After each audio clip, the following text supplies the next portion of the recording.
What's going on, everybody? Markel here, back with another video. Hopefully, everybody's doing well. My apologies for being late. Just getting in, living life. That's all you can do is live life. But hopefully, everybody's doing well. Tuesdays, I'm gonna just not try to do on Tuesdays because normally she's trying to do stuff on Tuesday nights, and that's what we've been doing lately is Tuesday night stuff. I haven't had a chance to send the link or anything. Literally just walk in the door. So let me put the link out here. What's going on, Barry? How you doing? What's going on, OT? How you doing tonight? Viper, greetings. Let's see. Greetings and blessing to all. Appreciate it. Oh, shout out to Howard. Happy birthday, Howard. Today is Howard's birthday, so don't expect Howard to be on tonight. Obviously, he's got quite a bit going. So, but shout out to Howard. Today is his birthday. Don't know how old he is. I'm not even trying to worry about how old he is. I know he's a lot younger than the rest of us, but happy birthday, Howard. Okay.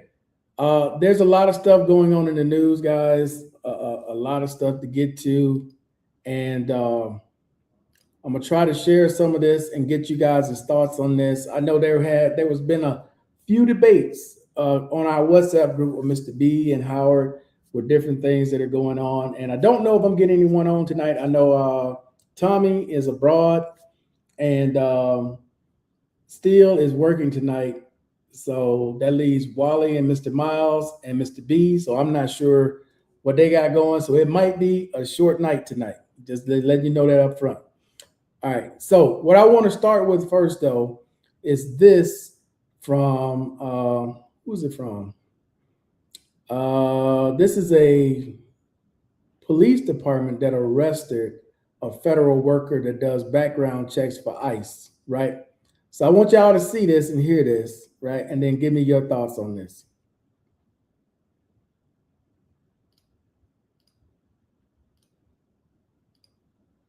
Mr. Rashad Johnson, out of Maple Grove. This is the most disturbing arrest that we've had here. He is a backgrounder for ICE, Homeland Security, and federal agencies. So when you're getting your security clearance, this is one of the guys that does your backgrounds, which is kind of scary. So we locked him up. And I think if you're going to be, these people get access, they get a high security clearance, right? Because again, for all the ICE agents, Homeland Security agents, and people getting security clearance, this is one of the people that does the backgrounds. And you come here trying to purchase sex. We locked him up. I don't think he's going to be passing a background check no time soon. Yeah. Interesting, huh? Man, I mean, some of this stuff lately, man, is just wild. Wow. Right? I mean, there's a lot. That's just one of many stories that have happened. There's another one that I found from Instagram out of the state of Alabama with three guys and what they were doing. I want to share that with you guys next. But some of this stuff, man, is so wild that's out there that's going on in the world today. And you really can't explain it. There's no real way to explain a lot of this. I'm thinking this is T-Mix. What's going on, T-Mix? I think that's you. I'm not 100% on that. But let's get to the next one, guys. And then you guys give me your opinion on this stuff, man, because there is so much happening in the world today. It is wild. These motherfuckers, I want y'all to remember these faces because these was the motherfuckers that had a bunker in Alabama filled with kids. At least 6 kids aging from 3 to 10 years old was taken to this bunker and drugged. And investigators say that there are multiple suspects accused of paying to sexually abuse these children. Now, allegedly, they claim that the kids was being held down here against their will. Like, I really hope they throw the book at these motherfuckers. 3 of the 4 suspects are being held on multiple counts of first-degree rape, multiple accounts of first-degree human trafficking. 2 out of the 4 gentlemen are being held on multiple counts against kidnapping. I really hope they throw the book at these motherfuckers. Now, under Alabama law, any suspect that is convicted of having a case with a minor 6 years or younger is automatically life in prison. Like, seriously, how could some motherfuckers do some shit like this? Well, I mean, there's even more stuff out there, guys, that is like, wow. It's wild. It is wild. What's going on? Big dreams, little time. Sickening. Yes, it is. It's, man, and that's just the beginning. I mean, there is so much that is going on in these states. And if you look up a lot of stuff that's currently going on with some of these former law enforcement officers, where a lot of them are being caught up, underage children, drugs, all types of things that who knows how long they've been in that world doing that stuff as police officers. So there's quite a bit going on, guys. And I can understand why people want to get the fuck out of the States. I can understand why, man, but it's going to get difficult coming out of the States, bro, because you're relying on the dollar. And the way that they're going to do the taxes this upcoming year, and I'm warning y'all early. I'm warning you guys early. This year, rolling into 2027, if you have not been up on your taxes, especially if you are an independent contractor, meaning you're doing social media, you're doing whatever, okay? And you making at least $400. If you have not been keeping up with your taxes, they coming in 2027. I'm telling you right now. I'm telling you, they coming. And there's going to be a lot of people that get caught off guard, especially people who are abroad, who doing social media and not filing taxes. This is going to catch these people off guard, and they're not going to know how to react to it. And I'm telling y'all early, this is going to be one, you're not going to have much of a choice. A lot of those people are going to have to uproot from where they are, go back to the States and try to handle business. If you're not taking care of business now, it's going to come back to bite. The big, beautiful bill did not write in anything new. They're just enforcing what's on the books that have been just, the IRS has been just letting it slide for many years. It's been on the big books probably for 30, 40 years, but they've never tried to enforce it. This year, they're going to enforce it. They're going to. And there are going to be a lot of people out there that's not going to expect what's getting ready to happen. Whereas before, you know, it depends on how you looked at it and how you looked at your taxes. Like with personal taxes, that's totally different than you being an independent contractor. That's totally different. Personal taxes, I mean, you can make up to like what, 15, I think it's 15.2 this year. If you make below that, you don't have to file any taxes. But on the business side of it, that's totally different. You got things that mandatory that you got to pay, like Social Security. You got to pay it. You're a business, you got to pay it. You can't get around that. And if you're abroad thinking that the foreign exception rule applies to you and you're running a social media business or you're running whatever business online, it does not. That applies to your personal taxes. That ain't got nothing to do with your business taxes. If you talk to any accountant, tax accountant, lawyer of any type, they will tell you the foreign exemption, that's your personal. That ain't got nothing to do with your business. That's two different things. And as a U.S. citizen, you are taxed no matter where you are in the world, no matter how long you've been out of the U.S. Doesn't matter.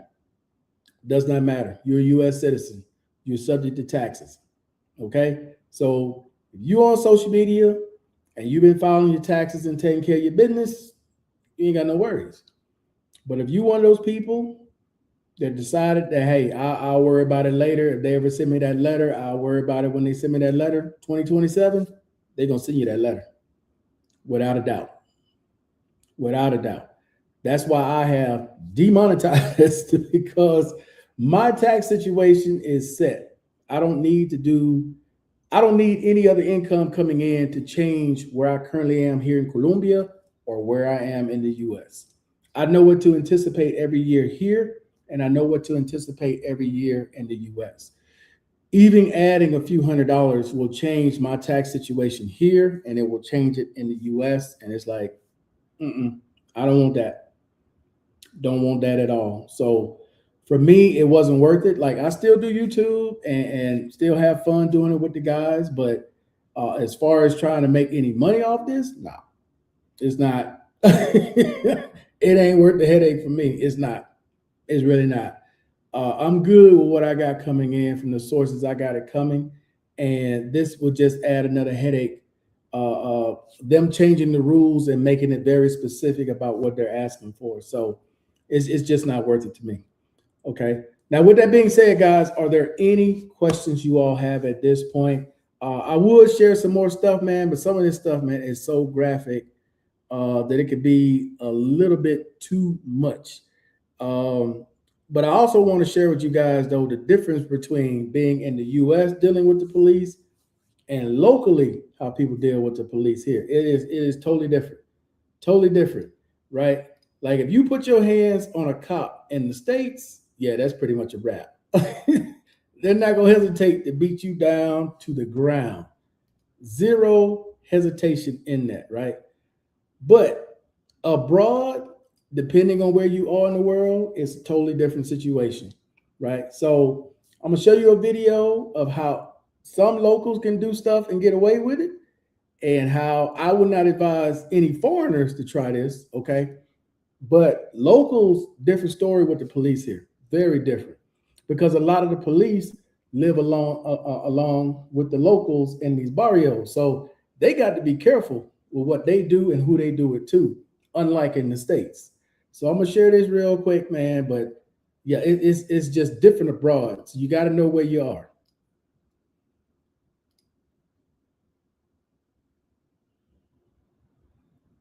And he's not going to be arrested. He's going to get right in his car and drive right on off. He gets the police officer out of his car. See, he's in a truck. He gets out the truck to talk to the guy, try to calm him down because they're in the middle of traffic. That would never happen in the United States of America. Never. Never in a million years would that happen in the States. You already know what's about to happen to you. You do that in the States. That's things that will not happen. Okay. All right. So I'm gonna give it about a good 5 to 6 more minutes, see if anybody else comes on. If not, it's gonna be a short night. But I want to address my man Barry. My man Barry hit me up and was talking to me about some things about here in Colombia. And I just want to talk real briefly about some of the changes that some of you all may or may not be aware of. And I'll start with the most obvious one. The most obvious one here is that the cost of living increase here has increased by 23%. Okay, so plus the dollar has gone down, I think about 15 to 17% from where it was earlier last year. So with that being said, there's a lot of changes when it comes to visas and qualifying, where people who qualified last year with just $1,000 won't qualify this year because the requirement is almost $1,500. Okay, so just so we're clear, there's a 23% increase in the cost of living. Unlike in the US, you got that 2.8%. So the dollar's value has gone down, where most of the year last year, it was hovering around 4. Right now, it's like 36.67 the last time I looked per dollar. So you lost quite a bit of buying power with that. And with that has come a lot of changes where people can no longer afford to live here. Now, I want to address the digital nomad visa, because this is something I get asked about even when I'm out walking around and people ask, you live here, what type of visa you got, so on and so forth. So for the people that don't know, I have a residential visa to be here. The residential visa is good for 5 years. At the end of 5 years, if I decide I want to apply for citizenship, I have the opportunity to apply for citizenship, or I can wait till I turn 65 and then fill out an application and they basically give it to you without a test. That's the 2 ways you can do it, okay? But when it comes to the digital nomad visa, for those of you who may be interested in digital nomad visas, regardless of what country you're going to, read it, understand what it is and why some people are not getting theirs renewed anymore, why they're being deemed inadmissible. Okay. So this is my understanding from my attorney because I just renewed my passport and we have been talking about all this stuff, right? So this is from my attorney. As a lot of you all should know, there is no path to citizenship or to any type of visa with a digital nomad visa. You're basically just here as a visitor. It's like a visitor's visa. There's that the digital nomad visa does not have a path to anything. No citizenship, no migrant visa, no nothing. Okay. Number two, the reason why a lot of these people have been deemed inadmissible, meaning their digital nomad visas will not be renewed, is because they don't contribute to the neighborhoods they're in and they don't contribute to the country. Part of the reason why they allow digital nomads to be here, other than the taxes, is because they expect them to contribute to the community and to the country. Well, so you say, well, how do they contribute? They pay rent. No, when you're coming here as a digital nomad, saying that you're a business or you work for a particular business, they're looking for you to hire local people, start local businesses, invest in whatever company or organization or whatever, or you're bringing in whatever more revenue to the country. A lot of these digital nomads ain't bringing in shit. They're just using the visa as a backdoor way to just stay in the country full time. And that's another one. As a digital nomad visa, you're not supposed to be here the entire 1 year or 2 years or 3 years or whatever it is that you got, right? That's not the way it's supposed to work. You are a digital nomad visa, which means you're here for a certain period of time. You move on to somewhere else and then you come back. The problem is a lot of these people come here, they never leave. That's why they don't get renewed. They're deemed inadmissible. They may have the income to qualify. They may have the job to qualify. They may pass a background check. They may pass the medical and the psych, but you never left. That wasn't the purpose of you having the visa. You were supposed to be here for a while, go somewhere else for a while. Then if you want to come back, fine. But it wasn't for you to be here the entire 2-year period or entire 1-year period or whatever it may be. Okay. And the other reason why I'll say this as well is because there are a lot of people who came here on Social Security and the Social Security wasn't a lot.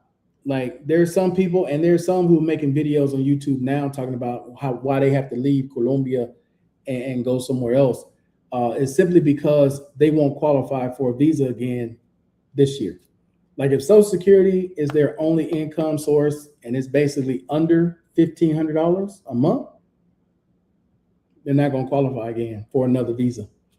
Because you got to understand, not only do you have to have at least $1,500 now, you got to pay all your insurance up front. And the older you are, the more health problems you have, the more it costs. So, you know, like with my situation, I have private and I have public.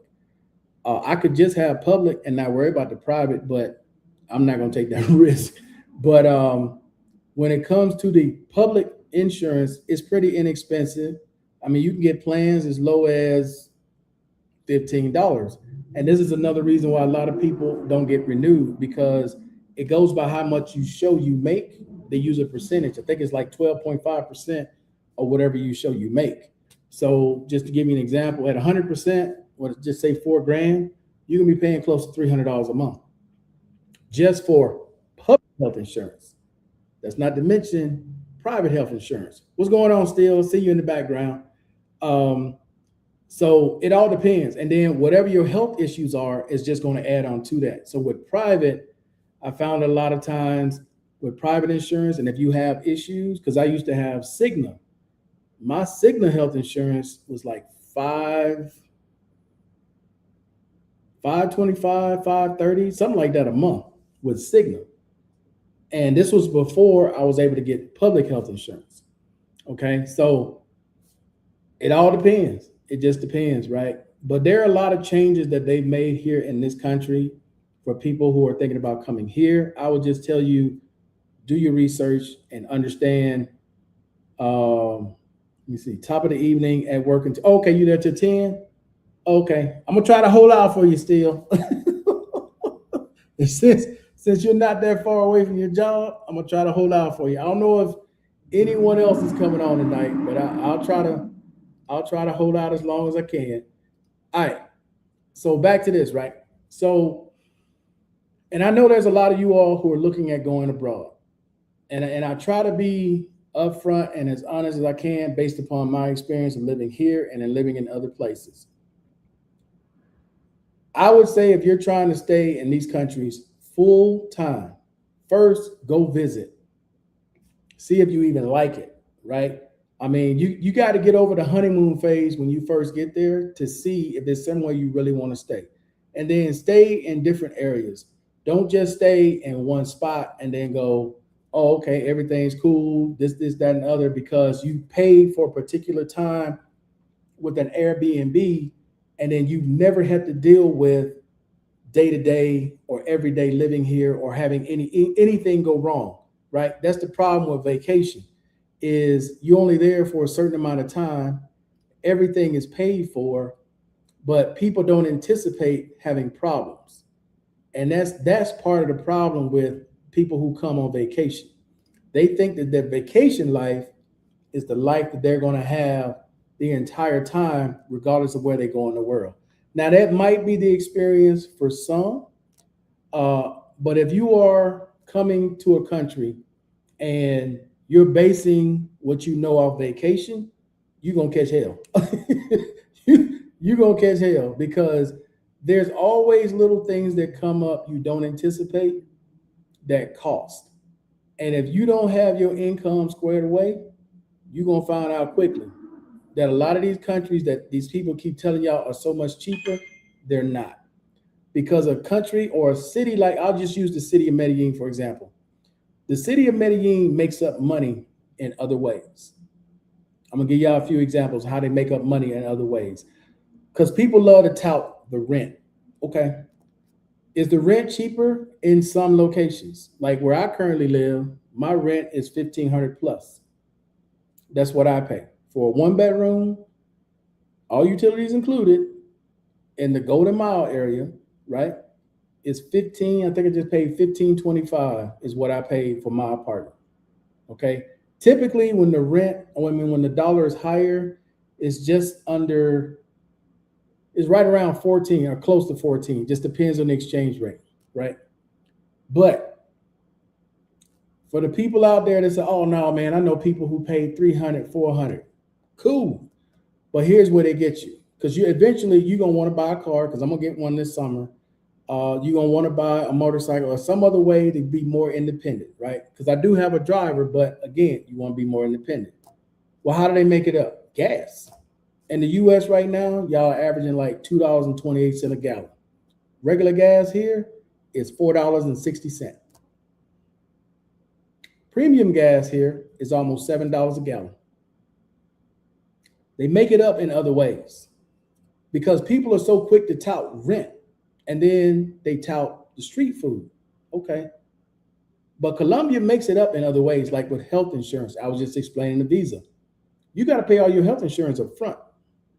So if you go get a quote and say you're in your 50s and you got a lot of health issues and you got mental health problems, and then they quote you $550 or $500 a month, okay, and you qualify for the 3-year visa, that means you paying $500 a month for a year. That's $6,000 for 3 years. That's $18,000 you got to pay up front. And if you don't pay it up front, they're only going to give you your time for what you paid for. So if your insurance is only good for a year, they're going to give you a 1-year visa. And then all the fees that you paid, you got to turn around and pay them the next year, all over again. They have their ways of getting you here. Okay. Don't be a fool and just listening to somebody tell you rent here is cheap. It is in the hood, if that's where you want to be, and that's your choice. But they have other ways to make it up, for sure. Okay. Some of the other things real quick, and then I'll get off Colombia and get on something else. But let's say, for example, you're someone, because this is something new that they're doing. You guys already know about what's going on at the airport. Those of you who like to come here to mess with the women or men or whoever you are, you come to the airport, you got anything in your bag that could be deemed sexual in any way, they throwing your ass out immediately.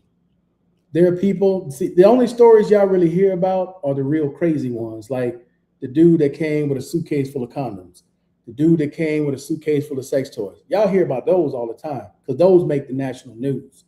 The ones y'all really don't hear about is the dude came with a lingerie set for his girl. He called his girl supposedly on the phone, gave it to the migration officer. Migration officer didn't even care. Threw his ass right on out. Didn't even matter. Doesn't matter. So it's up to their discretion. They let in who they want to let in, period. So if you're thinking, well, I'm just going to come with one or two, I'm just going to bring this, or I'm going to just go ahead, take the risk. That's on you. Okay? I just want to put that out there. That's on you because you all only hear certain stories that make the national news. When you live here locally, you hear a lot more of things that happen that, like, okay. And then you got YouTubers that they're focusing on as well. There was a guy that tried to come in recently. What was his name? Roberto versus the world, or Robert versus the world, or Roberto versus the world. One of the two. Nope. Now, according to him in his video, because they put a short snippet of it on social media, he supposedly had not gotten in any trouble in Colombia before, but because of this type of content, which I'm not real familiar with whatever it is the hell he does, whatever it was that he does, it was bad enough for them not to let his ass in the country. So they threw him out. He's not the only one. There's one here recently that if you're in that so-called travel space, they got thrown out recently. I don't know if they're going to make a video about it or say anything about it, but it ain't my place to say who, because I'm not trying to deal with any of those people in that side of the world. As far as I'm concerned, they all effed up anyway, so I'm going to keep them over on that side of the world. But if they decide to tell you who they were, that was a YouTuber that's into talking about that type of stuff, they were recently thrown out. Okay, so it's just a mixture of what they do here. If you're in that world, just know you may not even make it in. Because again, they still going through your social media. Now, how they determine who they picking out of the line, I don't know. If some of the people out there saying, well, it's just the black man, they just messing with black America. Nope. If you go to the paper, the last 4, I believe, a couple of them out of Germany, Lithuania, Argentina, they throwing out people from everywhere. Doesn't matter. Skin color, where you from, doesn't matter. Doesn't matter. Does not matter. Okay? All right. Now, the apartment talk, and then I'll be done with this part and I'll move on to something else. So I'm going to reiterate this to people out there again when it comes to apartments, because people are not being honest with you all with these apartments and living in these situations here, okay? A lot of these people are in Airbnbs, and a lot of these dudes move in with either their poor Colombian girlfriend or their poor Venezuelan girlfriend or their poor buddies. That's how they're maintaining here, okay? Because when it comes to getting an apartment, there's only so many ways as a foreigner with no ID card. And even with an ID card, because I got a residential ID card, it's still difficult for me. I still got to have a cosigner, okay? When you're a foreigner and all you got is your passport, that's even worse. At least I got a bank account. I can show them where money's being deposited every month. You can't even get a bank account. You can't get nothing, right?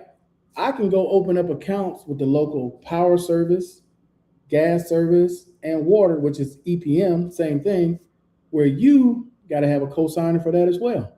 So understand what it is, guys, and people try to make it sound like, it's so easy to get this place. Now, every now and again, you can get lucky and meet the owner, and the owner may say, I need 6 months up front, or I may need a year up front. I need the whole thing up front in order to rent you the apartment. You can get lucky every now and again and find that. But for the most part, you're going to need a cosigner, a guarantor. And sometimes they want that guarantor to even have land, right? That they can recoup their money. So there's a lot of misinformation out there. And this is being honest with you guys and letting you know how it works. Because most of the time when foreigners come here, they think US when it comes to renting an apartment, right? Run your credit, check your references. If you have to make a deposit first and last month, you in. If your credit's good, you don't make no deposit at all. That's in the States. In Colombia, don't work like that. They don't care. You making $35,000 a month. Doesn't matter. You have no ties to the country, which is why they want a cosigner. That's the main reason why they want a cosigner, because there's nothing stopping you from dipping and not paying and destroying their place. So that's why they do it. So if you're going somewhere like here, right, and you're trying to go on Facebook Marketplace and you're looking at these apartments, or you go to some groups and they showing these apartments, and a lot of times too, they're scams. Unfortunately, they're scams because regulations here are a lot different than they are in the States. And I'm finding that out too as I'm looking to a vehicle and understanding buying a vehicle, which is night and day difference from the States. So when it comes to renting an apartment and finding a realtor here is a lot different than the States. In the States, realtors have license. They usually attach to a company. You can call the company and verify they work for RE/MAX or whoever, Century 21. In Colombia, I could be a realtor tomorrow. I can call myself a realtor tomorrow. Never been to school, don't have no license. I'm just looking at the same thing you guys are looking at, contacting these people, telling them I'm a realtor and I'm gonna show you this apartment. They'll come down, give me the key or give me the box, the code to the box, and let you in. That's how wild it is here, dude, because there are no licensed realtors here. They're not. This is how a lot of people get scammed, right? It's unfortunate, but it happens, especially with Facebook Marketplace. Some of these other sites, easy to get scammed because you'll go look at an apartment and the guy have you make a deposit, or usually it's a female. If it's a guy who's asking, they'll usually send out some young, pretty female. You busy looking at her, you ain't really paying attention to what she's saying, and she asks you for a deposit, first month rent, last month rent, or whatever the case may be. The people give it to her, they never hear from her again. That's how easy it is here for scams to occur. And if you do get into an apartment, and we talked about this before, is you have to make sure that apartment doesn't have any fees. Like they got back electric bills, back water bill, back gas bill, cable bill. Someone damaged it and didn't pay for it. If you don't do a check to make sure, you're like, well, how do you do a check to make sure? You got to get a lawyer in most cases to check. Because if you don't really speak Spanish, you don't really understand the system here, again, it's easy for you to get scammed. So a lot of times you're going to need a lawyer. So if you don't do those checks and then you move into this apartment, there might be a $2,000 fee there you weren't aware of. And when you sign that contract, that is now your $2,000 fee. That's how that works here. It doesn't just in the States, it just goes with the person, the last person that was in there, it goes on their credit. They're responsible for it. Here, you moving into a building with those problems, now you're responsible. A car works the exact same way. And I think I explained this maybe 2 weeks ago, that if the owner of that car, because it's the plate, unlike in the States, you get a new plate, the plate, if you're buying a used car, stay with the car. So whatever's attached to that plate, tickets, unpaid fines for parking, hit and runs, or whatever the case may be, that they can get money from you. If you buy that car and you didn't check to see if there were liens or anything on that car, they're now your problem. That's the way it works here. So, in a lot of these Latin countries, it works the same way. I think in the DR, it was the same way. You're responsible for it. So you have to make sure that whatever you're getting into and whatever you're doing, you get help if you don't understand the system. You hire a lawyer if you don't understand the system. Like just for my passport being mailed in to make sure it was right, I could have mailed it in myself. No, I ain't do that myself. I hired a lawyer. No, I hired my same lawyer that done all my immigration stuff, and I was done with it. Is that background Colombia? Yeah, this is Medellin late at night. We were up on actually no, this one is done by Gemini. There's another photo I had that's been enhanced that we were up on we were in Robledo. And it looks sort of like this, but yeah, it was from Robledo. That was a long time ago, but Gemini created this one. All I did was tell it what I wanted, and it created from the prompts. All right, what time is it? Yeah, we got a while to go with still, but do you guys have any questions at this point, regardless of whatever the topic is? But I just want to let y'all know that about here, you know, the same thing with the visa situation. Depends on the type of visa you're talking about, because pricing here, especially with the dollar going down, is way higher. When I first got my visa, I think I paid $450 some, like right at 455 or something like that. My very first visa back in 2018. And then my second one, it went up. I want to say I paid close to $800. And then this residential visa, which is completely different now. The residential visa has another fee by itself of like $400 to $500 without the lawyer fee. That's just to have the 5-year visa. And I want to say I spent like $1,100 or $1,200 total to get my residential visa.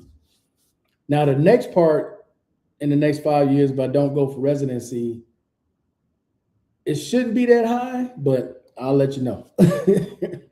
But I can tell you, if you're coming for a migrant visa for the first time, you're looking at anywhere between $1,300 to $1,800, depending on the law firm you use, if you're unable to do it on your own. That's just visa fees. That ain't including all the other fees you're going to have with it. So total, I mean, you're probably looking anywhere from $1,700 to probably $2,200, depending on the lawyer that you use. That's how much it's changed. Trying to see what else. What other fees are there or whatever else is out there for you guys to know when it comes to stuff like that.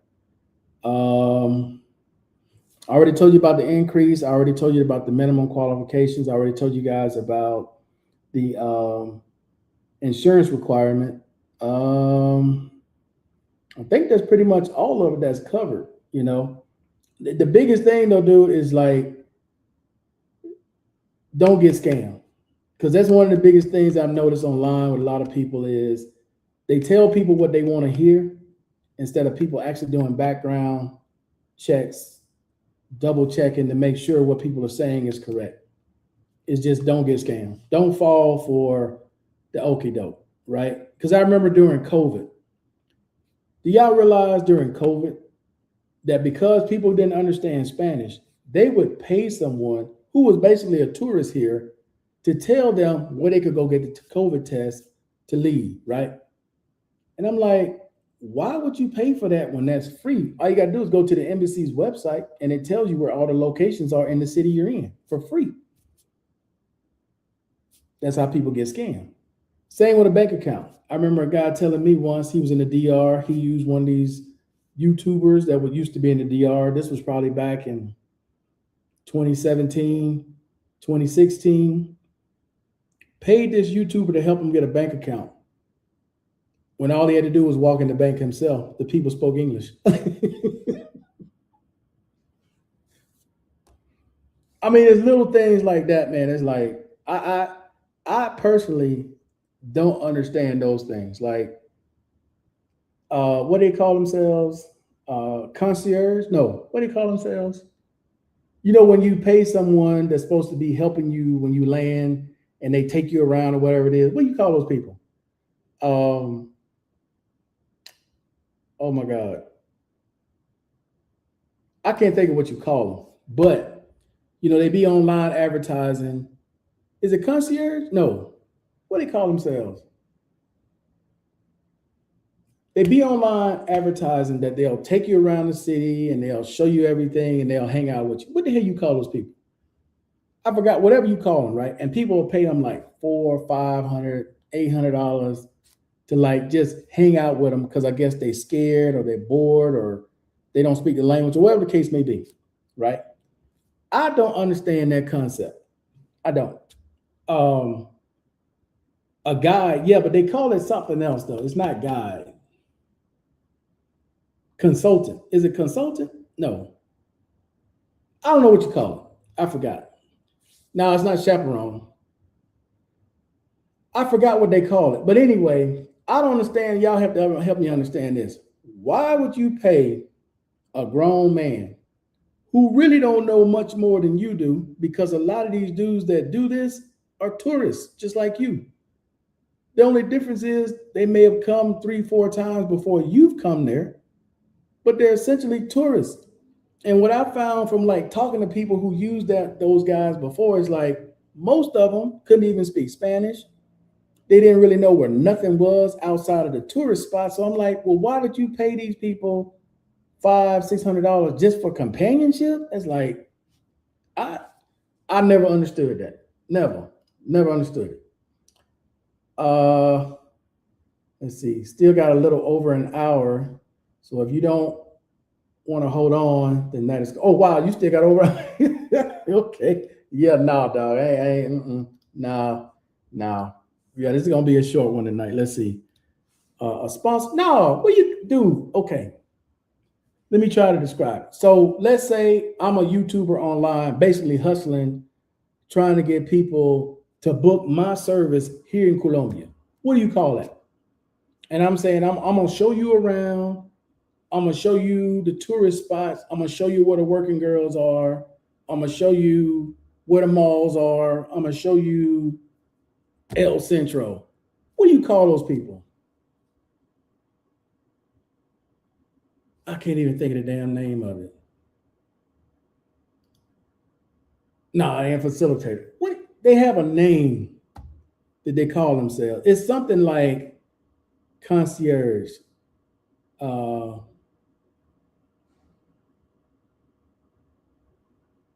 I can't think of it, bro. I can't. Yeah, it's something like a tour guide, something like that. Yo, what's up, Markel? Have a lot of work tonight. Okay, Mr. B, it's all good. Yeah, I'm not gonna be on much longer. Steele told me that he got over an hour. Yeah, it ain't gonna be much longer. No, it's not a tour guide. Bear. Okay. There are guys online still doing it. Like, say you were to come here to Colombia. I'm online and I'm telling you, I can take you around, I can show you these different things, and I'm gonna charge you $500 to $1,000. There's a bunch of guys still doing it right now.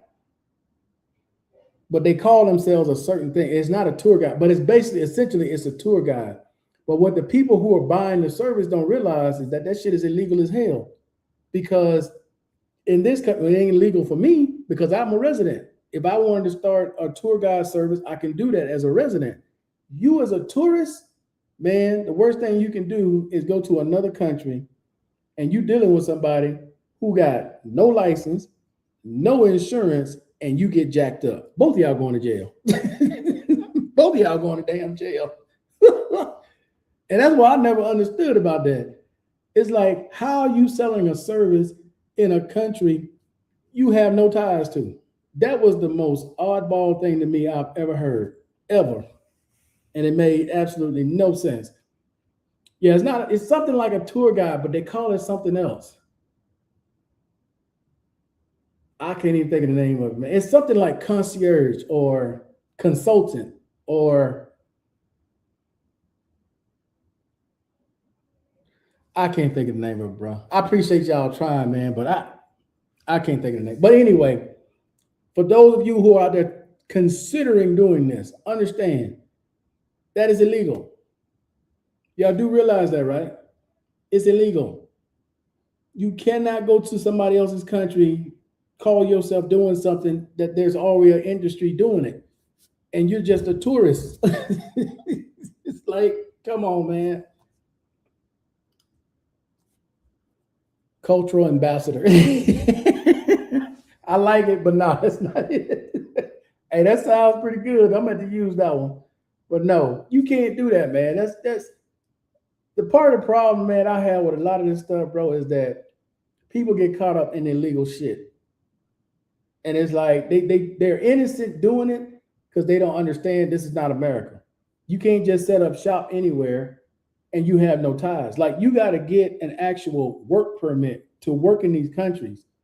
A lot of these dudes they can't even stay in the country past 6 months. So how they getting a work permit? They can't, right? And then y'all fall for it. Some of you guys fall for it, man, and they just taking y'all to places you could have went on your own. You could have grabbed your phone and say, hey, take me to blah, blah, blah. Take you there. Or translate it. Download the translator in your phone, right? Just little things like that, man, but it is what it is. But anyway, though, guys, since Mr. B is good, I know Tommy's out of the country, still got another hour worth of work. I don't know where Mr. Miles is tonight. He's usually coming on later. And Howard's birthday today. And Wally, don't know. Wally, I don't know.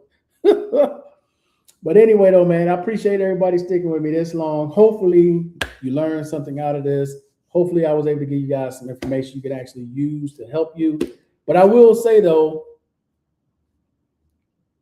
probably when it gets closer to my visa, my residential visa expiring, and I'm getting ready to get a new one, I may go ahead and do what Urban is doing, man, which is get that retirement, that pensionado visa for Panama. I'm not going to live in Panama. I just want to have it as another one, right? Just extra. Because I do want to get, once I finally do decide to do citizenship here, I do want to go to another country and get another one. And it's just for legacy, man. It's just kids ever decide they want to come live here. They got a relative that's lived here, became a citizen. Much easier path for them to take than the path I took to get to this point. So that's why I'm doing it. You know, it's like, because I'm gonna talk to them and say, hey, if you were to leave the U.S., where would you like to go? And then I'm gonna try to go to that country if they offer some type of retirement visa, pensionado visa of any type. I'm gonna try to do that. You're right. I think people, especially Americans, are nervous when traveling because it's new for us. Yeah. Now, people in the military, I'm sure you know better than to do something like that. But if you never really travel outside the U.S., I always tell people start in your backyard. Go to Mexico or go to Canada. And you will see it's not like, you know, people just bum rushing you trying to get you. It's a different experience, though, altogether. Have you been to Panama yet? Nope. I heard it's great. Nope. I'm right next door. Still haven't been. I was supposed to go see Urban, and never took the opportunity to go yet. Nope. Been to Puerto Rico. Never been to Panama. I heard it's hot as hell. Looked at video of Panama. Heard Urban describe Panama to me a few times, but no, never been, dog. I mean, the only place I would go there is Panama City. T has gotten so much easier coming to Europe now. Travel has gotten so much easier. Oh, Barry, while you're here, can you explain in a few words how is the process of getting your or paying that fee, whatever it is you got to do now for Europe? You got to like pay some fee up front and fill out some papers or something like that. Let's see. I used to live in Thailand. It was like the most people place in the world. Food is good too. Okay. Never been to Thailand, bro. Never been there either. That's a new one for me. Thailand, I considered going especially if Howard was going to go and Wally was going to go, I thought about going just probably for like a couple of months because that's a long way to travel to come right back after a week. So I'm like, nah, if I go there, it's going to be a couple of months. So I had considered going when they were talking about going, but I don't know if they were serious about doing it. Okay, Barry said there's no fee yet. Okay, so they haven't implemented it yet. Friendly, I meant. Okay. They haven't implemented it yet. Okay. I enjoyed it more. Now I've been to the Philippines. That's one place I've been is the Philippines. A long time ago. The only thing I remember about the Philippines, man, and it's being 100, is that the apartments was so goddamn small. I stayed in BGC, and the apartments was super small, man, compared to the U.S. Never saw an immigration officer until I got to Milan. Okay.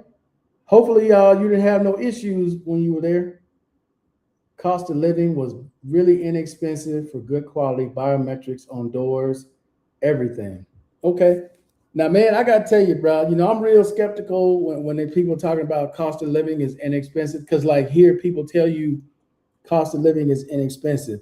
To me, it just depends on the person and your lifestyle, what you like, what you don't like. Like a lot of there are places here, and I've mentioned this before, that are very inexpensive, right? I know places I can go in Guarni. I know places I can go in Caldas. I know places I can go in El Carmen de Villarreal. I know Copacabana, Girardota, Robledo. I know all these places because I know people in these places, right? But that ain't nowhere I would want to live. I gotta keep it a buck. That ain't nowhere I would want to live. And it's not because I think I'm better, it's because of everything that goes on around it. It's like here, you don't hear no noise. When you live in areas like that, man, you hear everything.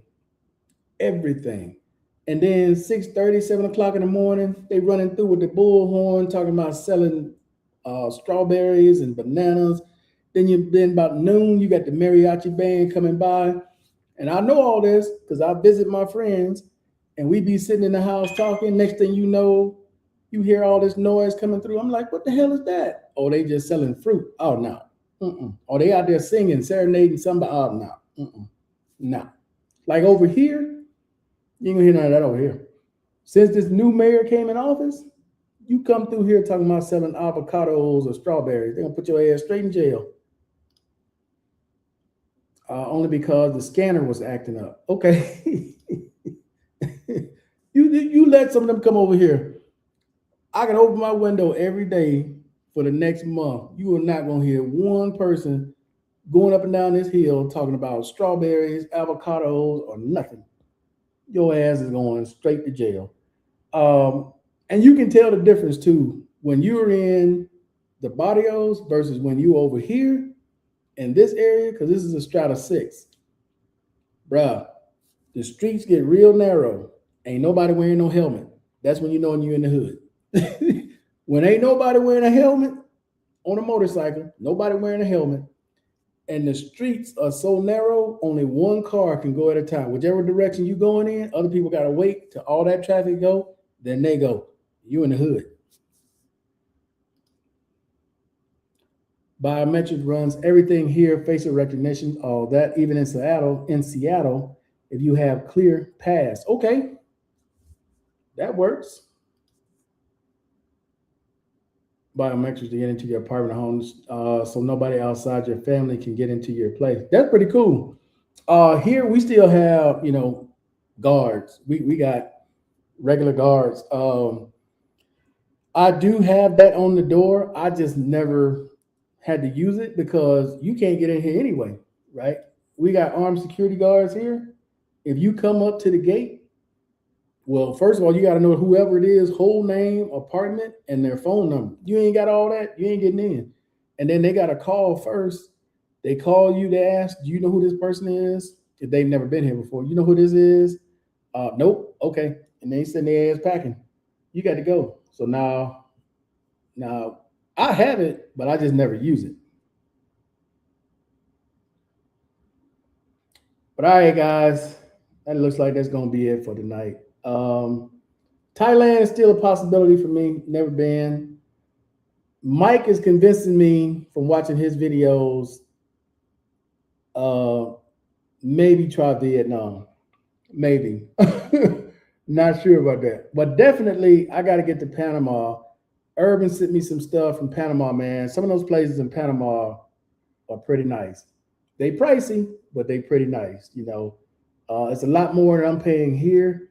One of the spots he showed me was about $2,700 a month. That's a little bit more than my max that I want to pay.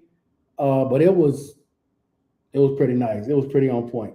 So, but yeah, that's probably gonna be it for tonight, guys. Let me see what Barry's saying here. In London, I was told that they're TSA officers. I have a knee brace, and he said, "You good, man? Go on through." Oh, okay.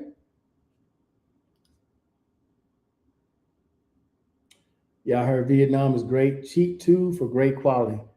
Yeah, hey, that's what I thought too. Like, I guess it's the way we look at things, right? And how we see the world. Because, like, when I went to the Philippines, and I have people kept saying, "Oh man, Philippines so cheap, it's so cheap." Well, not where I was in BGC. No, it's not. Now I don't know where y'all were or where you go when y'all go to these countries, right? But no, that's not the case with a lot of places that I find.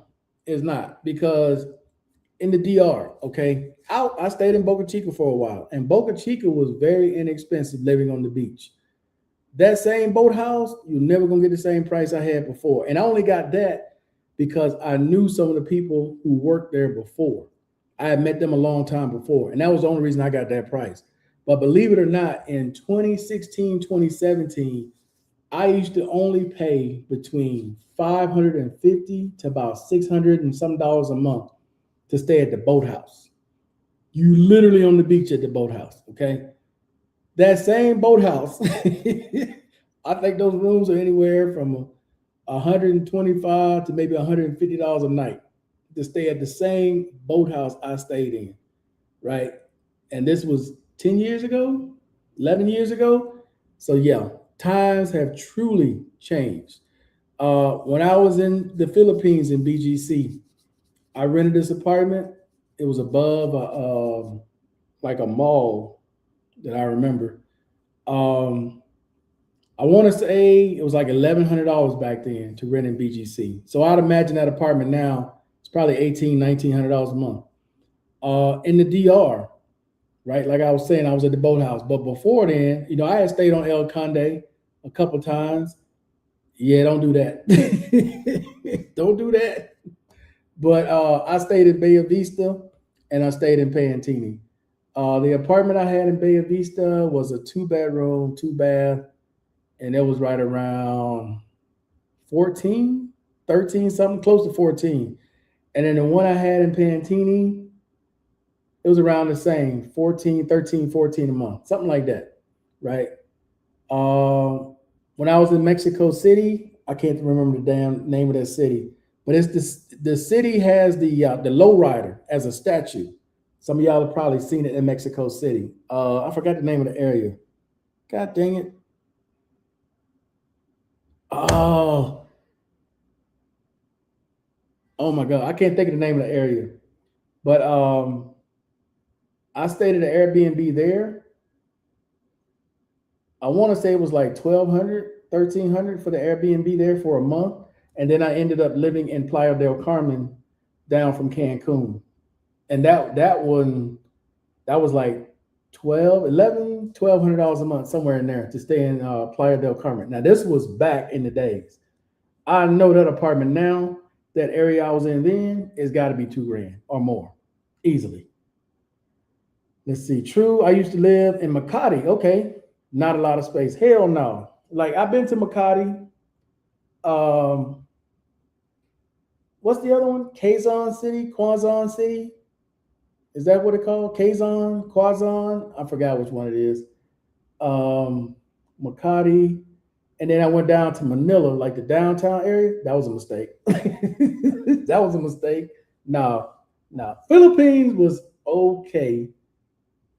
The only problem I had with the Philippines was the distance, right? You're a long way from home, and those last minute flights if you had to get back. Because I don't know, for those who've been following me for a long time, y'all remember there was an incident that happened with my son, and I had to fly back to the States, right? I flew back to the States, handle business there with my son, come back here. I think round trip only spent like $700. In the Philippines, if I had to do that same thing last minute, I don't know, it might have cost me 8 to 10 grand to do it last minute in the Philippines. Quezon, is it Quezon? They also have the MOA Mall. Yeah.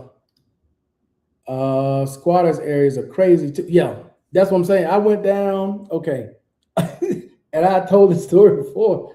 We went down in this area, it's like downtown Manila. I'm not exactly sure what it was, but all I know is this motherfucker standing on the sidewalk, man, just peeing out there in the open. I said, nah, this ain't where I'm supposed to be. You know, they just standing out there taking a piss. I was like, Then you see the jeepneys, and I see people running, jumping on the back of them damn jeepneys, and then you see all the little motorcycle taxis, and then you had the regular taxis, and then you had what do you call it? Was it Grab? I think it was called Grab.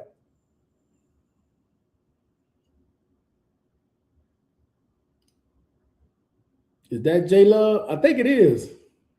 Jay Jones? Yeah, that might be J Love. I think it is. But Argentina is another one, guys. I wouldn't mind trying, especially since, you know, they've cleaned up a lot of the financial stuff in Argentina. That's another one. Peru, I don't know. Lima, I don't know about that one. Been to Brazil. Would like to go back to Rio. But some spots I want to go to that are further down that most people are not going to want to mess with: Paraguay, Uruguay. Those are the two I'm gonna try to hit to get down to. Tricycle or motor taxi. Pedicab. What is that too? What is that one? I don't know what that one is, but I remember them little small ass moto taxis. Hey man, because you ever notice how you see shit in the movies sometimes and you think that shit is not real? Like there's no way these people are riding in these little ass motorcycles and little ass cars. No, that shit real as hell. It's real. It is real. Yeah, that's Markel's favorite. Hell no. Hell no. You straight up tripping. Bruh, I've been here since November. No. Well, yeah, if I don't count the time I kind of went back and forth, but since November of 2018. First time I visited was in 2017, but I've never been on a bus, knock on wood. Never been on the metro, knock on wood. Never been in the cable cars, knock on wood. Ain't never been in none of those subway things or trolleys or whatever in the street, knock on wood. I don't get on none of that shit. Hell no. They have those taxis also with a gas tank. Yeah. The propane tanks, man, that shit is crazy. No way. No freaking way. Yeah, them propane, that shit is dangerous. You get an accident. Yeah. I've seen a few of them here. Taxis have them because you can hear. If they do it right, you shouldn't be able to hear it backfiring. But when they do it at that DIY, what is it? DIY, do it yourself. You can hear the engine or the combustion because they didn't put it in right. And there's a few of them here you can hear. You can hear it. Oh yeah, he got one of those tanks in the trunk. Yeah, CNG in the trunk. Yeah, you can easily tell when you hear them. It's very distinct, very distinct. But yeah, guys, I'm gonna try to get a car this summer. I want a Tesla, and it's only because the city's trying to go green, and there's more incentives, and the Tesla's cheap right now compared to BYD, which is they're charging way too much. And gas cars are No way. That just ain't happening. But the infrastructure is not here. There's no Tesla superchargers here. There's a few superchargers. Well, not even superchargers. There's a few chargers here, but EPM and I think it's Voltex are the only ones that have at least 50 kilowatts. And you're still talking 2 hours maybe to go from 0 or 10% to 80%. So they just don't have the infrastructure here. I may wait till Tesla actually builds some superchargers before I pull the trigger on one. There are buses that run on CNG in the States. I don't ride no buses, bro. I thank the Lord. I thank the Lord that I have moved beyond that point where I need that type of public transportation. And trust to believe, I'm working on a point where I'm trying to avoid airlines, try to fly private. I'm trying to build up a situation, Barry, where flying private is a routine thing for me. What's your question, bro? But yeah, I'm trying to get to that point, man, where I can fly private. Fuck that. What would 10K for a used vehicle get you there? Good question. You're probably looking at a 2005 to like 2010, somewhere in there, unless it's got really, really, really high miles on it. You're probably looking at somewhere like that. You're probably looking at something like a Chevy Spark, a Ford Edge. Because I wouldn't look with me and Jason went and looked at some used cars. So we saw stuff like a Ford Edge, Chevy Spark, old Chevy Trailblazer, things like that. Like anything here, Toyota, man, it doesn't matter how old it is or how many miles on it. People will pay a premium for Toyota and for Honda. Those two here, it doesn't matter. That car could be 30 years old. They're going to charge top dollar for Honda and especially for Toyota. Anything Toyota, man, these people here, bro, what they charge for Toyotas here is crazy. Crazy. Matter of fact, I can show you better than I can tell you.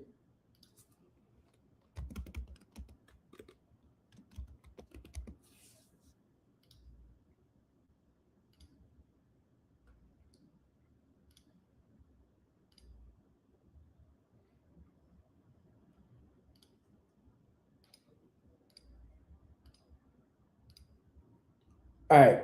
So you wanted to know about 10,000. 10,000 is roughly like 40 some thousand pesos.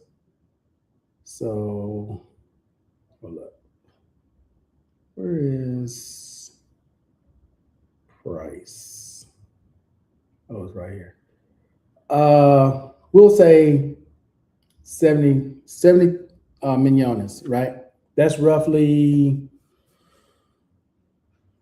about 13 to 15,000 for 70 millones. So you look at that stuff like this. What is it? 1999. Let me tell you how much 70 millones is first. But that's a 99. And look at the miles on it. That's what you get. That Renault right there is under 10 grand for 35 millones. But just so everybody knows, so we all on the same page. Oh, I gotta update this thing. 70 millones. I'll tell you real quick how much that is. So 73. So that's 19,000. 70 millones is 19,000. So this 99 truck that's got 291,640 kilometers is $19,000. Because trucks here like this, man, they can use those for taxis. But yeah, something like this Nissan Versa is right around 10. This is probably 12. This is kind of stuff you're looking at. This is a 2013 320. This is like 14. But yeah, you're not getting, you know, Captiva 2020. That's a little four banger. Look, 2010, 2011. Yeah, that's what you're gonna get for like 10 grand. This is like a little more than 10 grand for this. Yeah, you ain't getting nothing. Yeah, you're not getting nothing more up to date than something like that. So we take this off, and then you just look at regular prices of cars, bro. Because I wanted, y'all know me, I wanted another X5. Oops.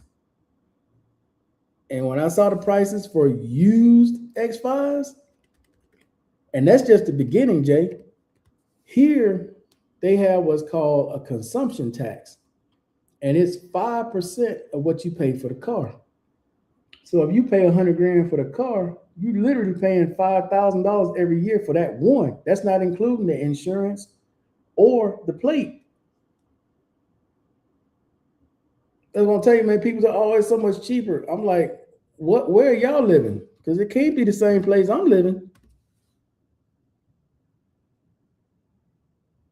So an X5, these are older. If you just look at a 2021, this is exactly what I had. X5, not an M. I'm not gonna do an M. Okay, right here.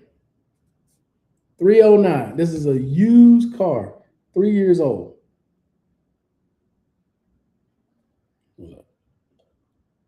310.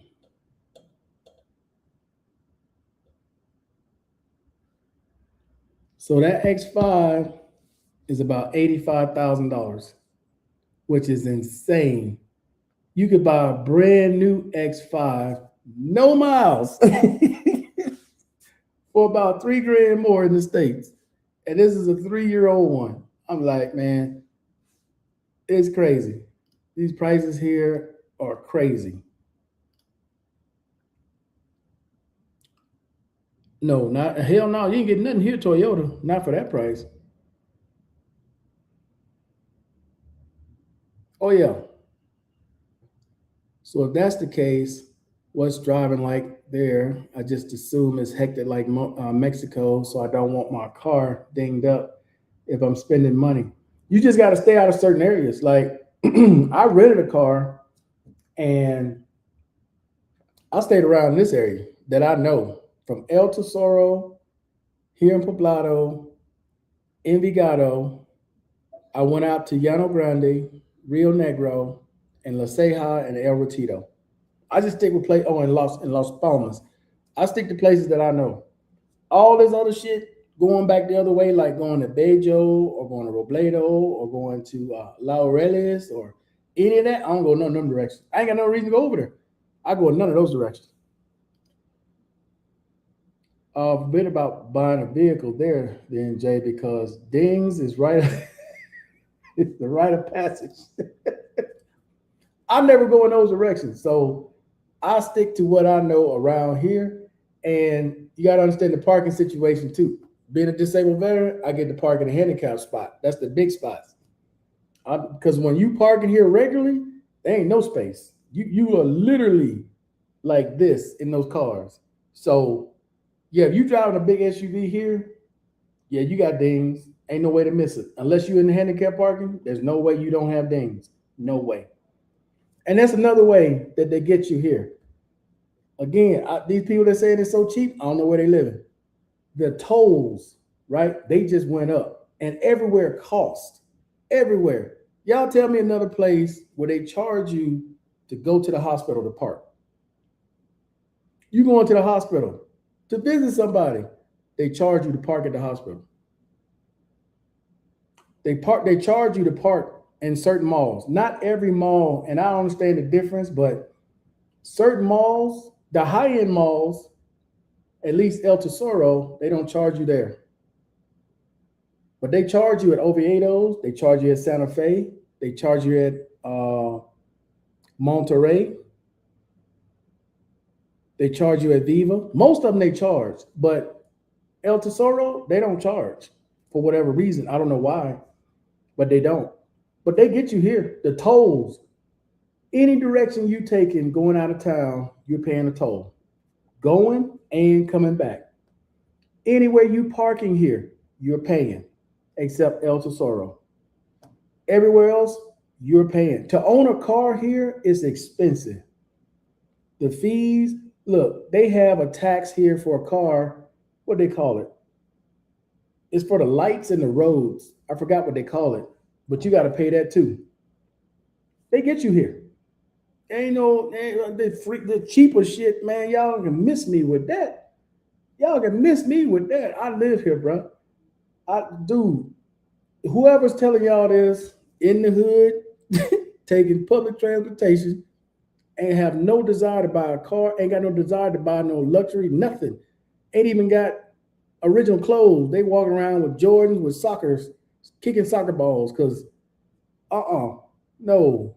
Even the people that I know in Robledo, okay, their rent is $400 and $500 a month, and they're local prices. So I know, no, ain't no way, dog. Y'all can miss me with that. So they recognize handicap parking. Is that everywhere or only in well, at least it's in all like established mall. All the malls have handicap parking. The hospitals have handicap parking. The airport has handicap parking. But like in general, no, Barry. Like there are certain restaurants you go to here or certain locations you go to here. It's just a big open area that you have to park in that they charge for parking. So it's not every single thing, but most established big businesses like your that are in the malls. But like if you're outside the mall, there are very few stores that have parking outside the mall because there's usually not space. There's usually just a sidewalk and you don't have the space. But in the spots where there is handicap parking, and like I have my knee braces and my AFO on, so they never say nothing to me. I get out, the dude look, and he going on by his way. He never say anything. They charge you to park at a hospital in Seattle? Wow.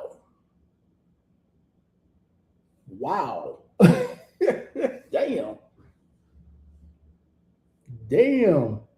I never know a hospital that charged before for parking, bro. That was new to me. And I couldn't believe almost everywhere we went, we get charged for parking. Everywhere we go. There's very few spots, bro, you can go, you're not getting charged for parking. Very few. Very few. In any direction you're leaving this city, there's a toll going and coming. It's it just went up. It's either 37 or 47 one way, unless you're on a motorcycle. Now, if you're on a motorcycle, you get the bypass. But if you're in any type of car, truck, whatever else, you got to pay that fee. But it's expensive to own a car here, dude. It is. Gas, $4.60 for regular, and it's $6.70, I think, for premium. Yeah, it's like $6.70 for premium gas. They get you. They get you, bro. They get you. Taxi fees just went up. Uber fees just went up because you got to remember the cost of living here went up 23%. So everybody has to adjust.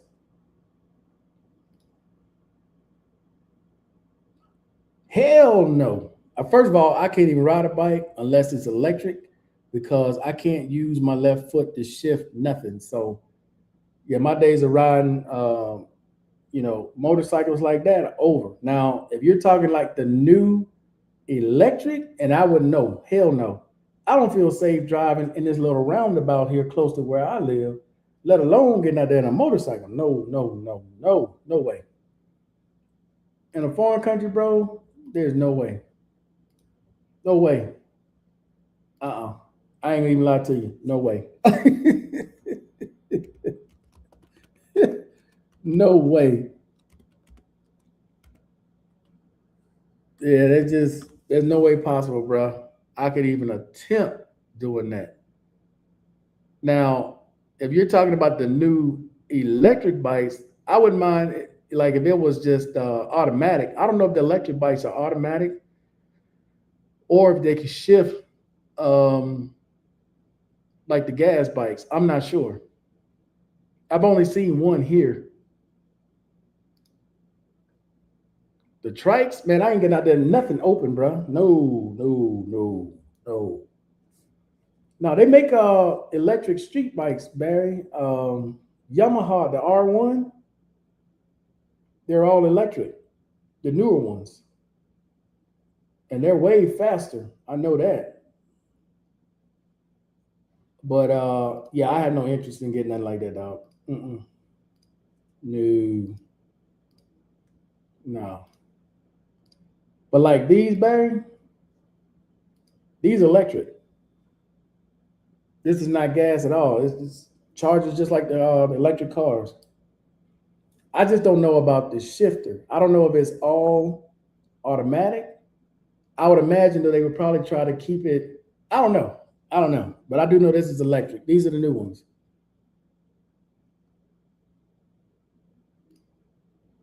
Try to show you somebody riding one.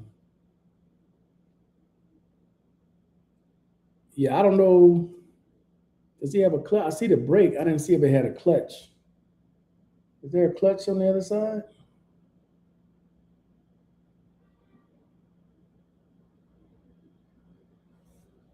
Oh, I didn't know Harley. Is this a Harley? Yeah. So Harley got electric bikes. I don't want to see the bike. I see the brake.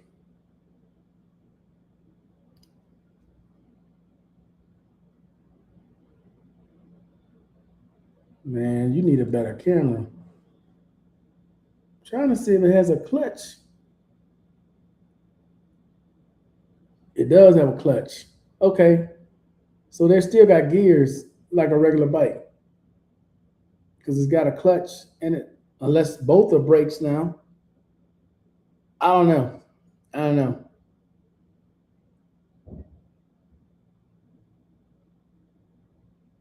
So that's starting it up. Is this something you would think about buying, Jay? Or Tommy? Would you get an electric bike?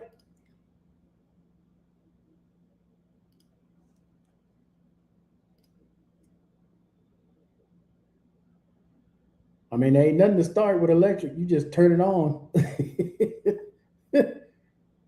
I'm curious to see, though, if he shifts gears. You got 98%.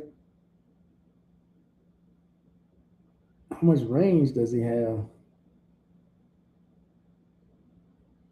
Oh, no, it's 94%. He got 127 miles of range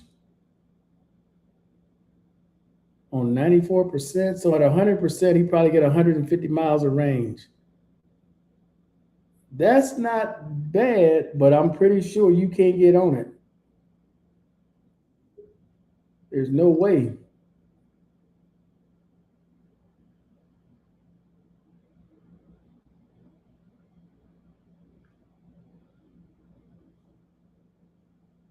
I was trying to see, guys, if he was going to shift. I just want to see him ride if he's going to shift. Oh, there is no clutch. So it's all automatic. I thought it was a clutch on that side. I don't see a clutch. I just see a brake. Oh, okay. Yeah, there's no clutch. So yeah, it's all automatic.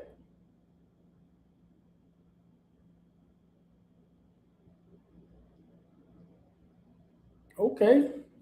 But no, I wouldn't ride that here. Hell no. No, I like my legs. I see too many of them missing limbs here. No, don't see it. And they have Harley clubs that come out on Sundays here, like they are the big motorcycle groups. They got a bunch of them that got Harley Davidsons here. But you know what, gentlemen? I got to get the hell out of here. Let's see.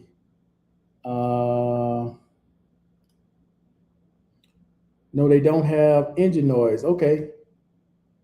My low back ain't that bad, ain't the best, so I can't ride like that. Hell no. Bad shit, no. My damn knee braces would hang up to. I used to ride a Ninja like 8 years ago. Which one did you have?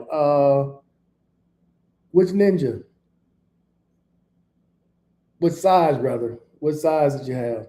Because I remember, let me see. Let me run through my bike memories. Of course, I've had two different Yamaha R1s, Suzuki SL 1000. What else? I had a Yamaha Nighthawk. I think it was a Nighthawk. That was a 600cc.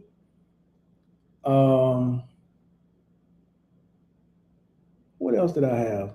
Oh, the big Suzuki, the King. What the hell is it called? It was 2200 cc's. It was a road bike. It wasn't a sport bike.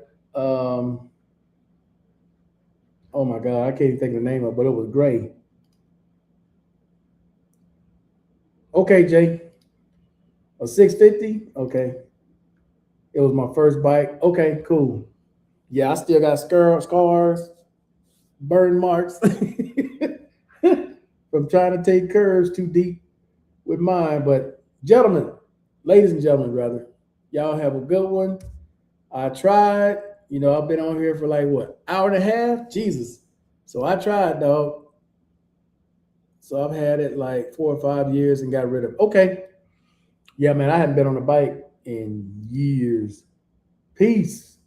Peace and chicken grease. Y'all enjoy. I'm out of here. See you all on Saturday.